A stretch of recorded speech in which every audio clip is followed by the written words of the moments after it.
Ready? Yep. All right, so I've introduced myself to the patient. I've washed my hands, provided privacy, explained the procedure, and I've identified the patient clearly in my nursing outfit today, so thanks. It is Sunday.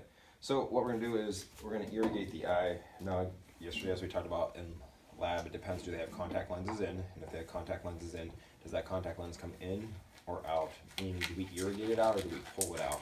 And that question is going to depend on what's the object that's in the eye. If it's dust, sand, a foreign object, then we leave the contact lens in place and try to irrigate that foreign subject with the contact out of the eye.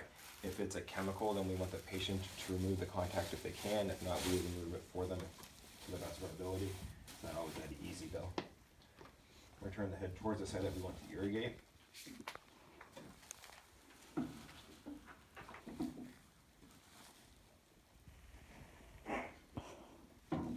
And then you guys are just going to get a pre-filled syringe like this.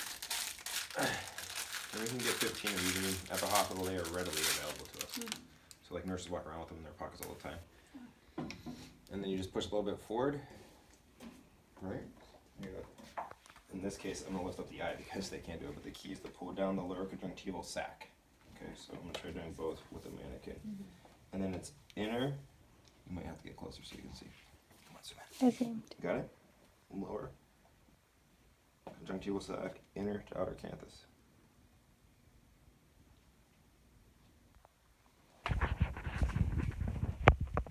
And there's also a lot of different other ways to do eye irrigation. That's how we're going to do it because that's the simplest way. There's the Morgan lens, which I don't even think I showed you guys yesterday. It's like actually a contact lens you put in the eye that's hooked up to IV tubing, and it just lavages the eye nonstop from an IV bag. So there's that type of lavage. I showed you guys the one that's hooked up with like the little like splash circle, right? You can use that. You can put an IV catheter tip on this if you want to be more precise than what I'm able to do. You can use that little container where you put the saline in and they put their eye down and they pop it up. You can always even get a medicine cup, even though it's not sterile, put sterile saline in there, have them put their eye down, pull it back, it's going to splash all over their face, you're going to drape them. So there's a lot of different ways to go ahead and lavage or irrigate the eye. That's just the easiest way to show you guys with the pre-filled syringe. And Questions? How much do you do? You know this answer. Until it gets out. Ordered amount of solution, ordered amount of medication until it runs clear. Okay, same as anything else. Irrigation is always the same answer. Okay. Right? And so, like, some other nurses would argue with me with that, and my answer is, let's make it easy for students. Let's always just follow these 3 rules.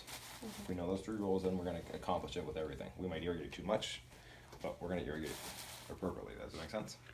Cool. Where do syringes go? Without a needle. There's no needle. Where do they go? Stick with your answer. In the trash? They go in sharps. All syringes, regardless of needle or not, sharps. Sharps, sharps, sharps.